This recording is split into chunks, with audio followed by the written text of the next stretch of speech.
आज हमारे साथ बात करने के लिए सबसे कम उम्र के प्रत्याशी, निर्दलीय प्रत्याशी जो कि इमामगंज विधानसभा का उपचुनाव में अपना भाग आजमाने के लिए तैयार थे, मैदान में कूदे थे। सबसे पहले मुकेश जी, आनंद भारत एक्सप्रेस में आपको स्वागत है। जी बिल्कुल, आपके चैनल को बहुत बहुत धन्यवाद और साथ में आपको भी धन्यवाद कि इतने बड़े झुंड में आपने हमको ढूंढा जी। और जितने भी आपके चैनल के माध्यम से हमारा वीडियो देख रहे हैं उन सब लोगों को नमस्कार करते हैं, प्रणाम करते हैं। जी, आज मेरा सवाल कुछ लोगों से हट के रहेगा, सब लोगों का पसंद लायक नहीं रहेगा। आप ये बताइए कि आपके उम्र में, जो आपका उम्र है, लेकिन उस उम्र में आप अपना दम पे फाइट करना चाह रहे हैं, बड़े बड़े दिग्गज के सामने अपना मैदान में पलड़ा भारी करने के लिए कूद गए थे, क्या कुछ सोच के? देखिए, सोच के इसलिए कूदे हैं क्योंकि समाज पर हम बहुत सारा काम किए हैं जी। जितना हम समाज में पहचान बनाए हैं, हाँ। अगर हमको सांसद या विधायक बनना होता तो कब का बन चुके होते। अच्छा, क्या क्या आप काम किए हैं? समाज में कहीं भी कोई तरह की घटना या मुसीबत होती है जी, तो हम उसमें सबसे पहले एक्शन लेते हैं। सबसे पहले एक्शन, चाहे वो बंगाल में हो, बिहार के बाहर हो, या झारखंड में हो, या बिहार के किसी भी जिला में हो। हाँ। कई के स्टेट का दौरा कर चुके हैं। आप इतना कम उम्र में, मतलब कि पैकेट छोटा धमाका बड़ा करने वाला व्यक्ति। मेरा खुद का संगठन है। क्या संगठन का नाम? संगठन का नाम है दशरथ सेना, जो बिहार के 38 जिला में काम कर रही है। दशरथ सेना जी। अच्छा, दशरथ सेना में मतलब कि आपको जिताने के लिए आपको सपोर्ट में कौन कौन लोग आए थे? दशरथ सेना पूरा हमको चंदा दी है, पैसा दी है, तन मन धन से मदद की है जी। इसलिए पुनः सब लोगों को एक बार आभार। अच्छा, बताइए कि आप इतना कम उम्र में विधायक बनने के क्या पर्पस था? आप विधायक बनना चाह रहे थे या लोगों का सेवक बनना चाह रहे थे? हमको विधायक बनना मकसद नहीं था, तो मकसद था कि राजनीति में भूचाल पैदा करना जी। कि युवा भी अब मैदान में कमर कस ले कि हमको भी राजनीति में आना है।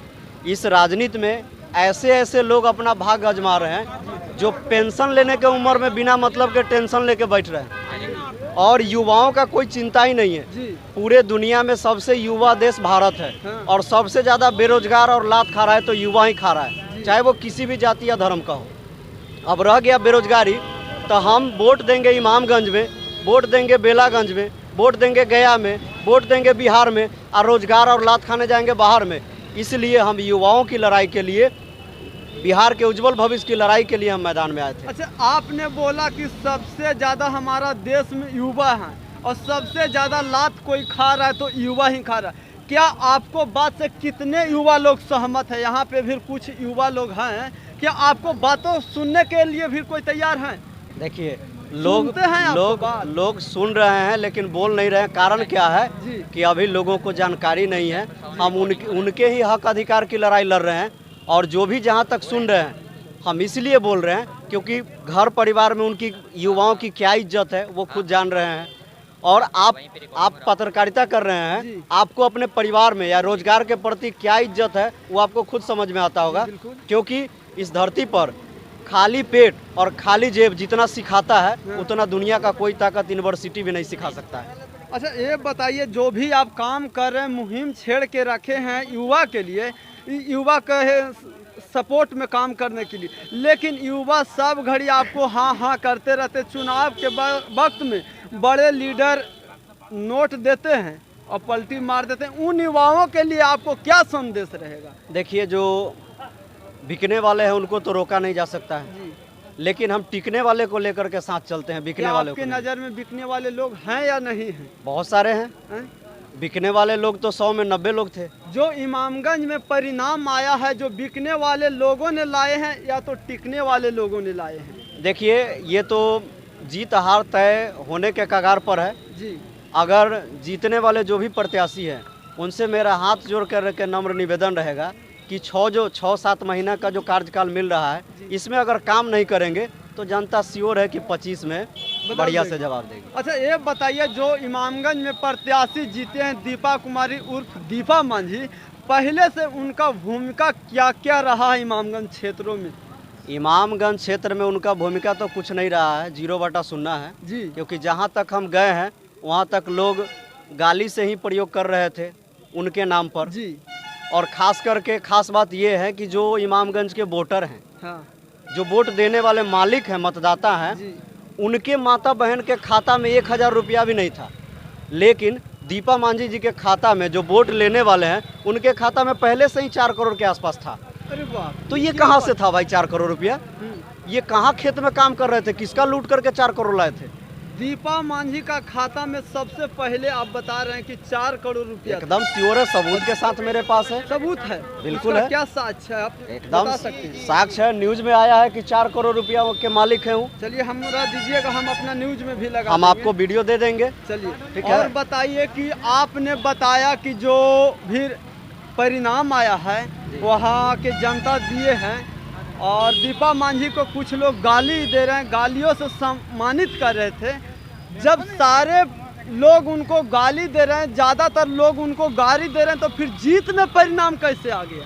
देखिए, कहीं आप जीत झूठ में तो नहीं बोल रहे हैं? जीत में परिणाम का वजह होता है क्या कि यहाँ चलता है, सत्ता में सरकार है तो कुछ भी हो सकता है। जी, अगर सत्ता में हम रहते तो हार को भी जीत में बदल सकते हैं, हार को भी जीत में बदल क्या सकते आप सरकार से ही तो फिर सवाल करें कि जो सत्ता में रहता है वो कदाचार होते हैं? हैं। कदाचार नहीं होते हैं तो लेकिन राजनीति छल कपट का खेल होता है, ये तो समझ में आ गया मैदान में मतलब आने कि से। वही बात, राजनीतिक छल कपट या तो कदाचार है, दूसरा थोड़ी हो गया। बिल्कुल। और मेरा मेन मकसद रहा कि हमारा एक छोटा सा बच्चा को चुनाव लड़ने से गया की धरती पर जी, बड़े बड़े धुरंधर को उतरना पड़ा, ये हमारी सबसे बड़ी जीत है। आपको गिराने के लिए कौन कौन खास करके लोग आए थे?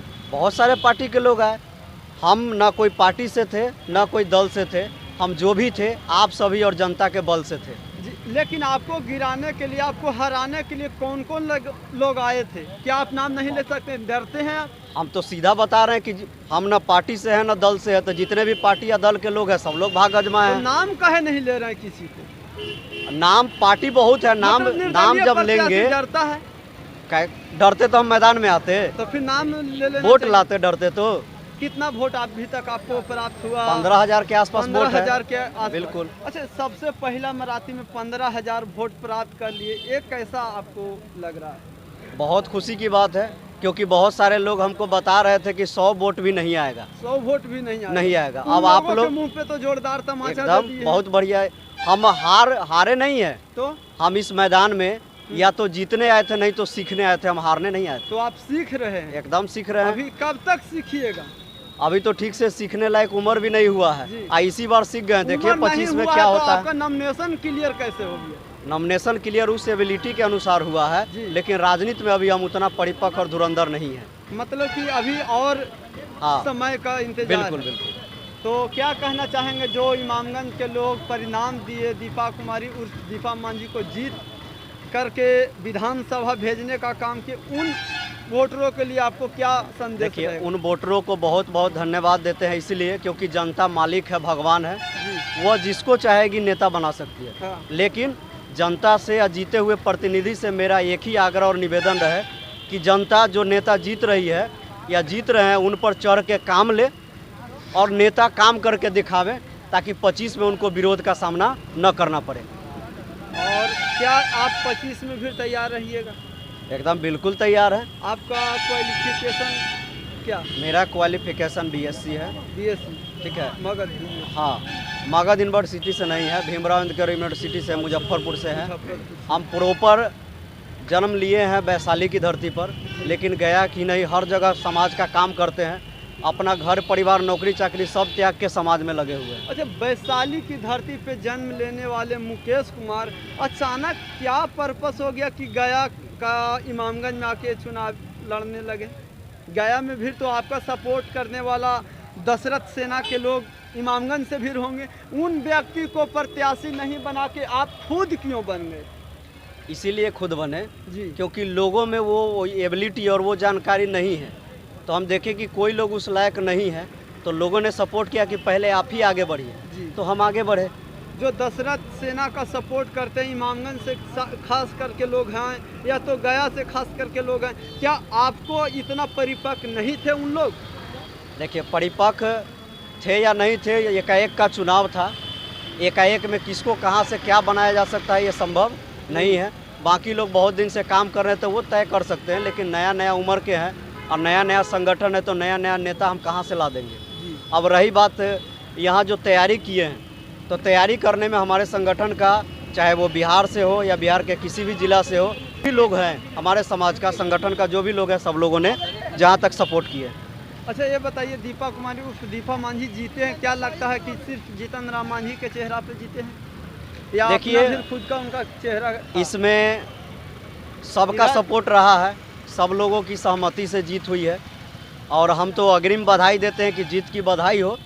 लेकिन मेरा बस थोड़ी देर पहले बोले थे अभी भी कि आग्रह है कि जनता के लिए कुछ बेहतर काम करें। बेहतर कर। चलिए बहुत बहुत धन्यवाद मुकेश जी, आपने अपना कीमती वक्त हमें दिया। आपका ये सपोर्टर लोग से फिर कुछ जान लेते हैं। क्या आप लोगों ने मुकेश जी को उपचुनाव में कैंडिडेट चुने हैं, क्या सोच समझ कर चुने इन्हीं को? जी, इनसे हमारी हमेशा मीटिंग होते रहती है, बातचीत। इनको जो तजुर्बा है समाज के लिए, हाँ, जो मतलब सोच है युवाओं के लिए, उन सोच को लेकर हम लोग बहुत प्रभावित हैं सर। इसीलिए हम लोग ने क्या लगा था कि मुकेश जी जीतते हैं चुनाव को, तो उपचुनाव में इमामगंज में, तो फिर आने वाला समय में विकास होता वहाँ? जी बिल्कुल विकास आप होता। हम कहाँ सब से हैं?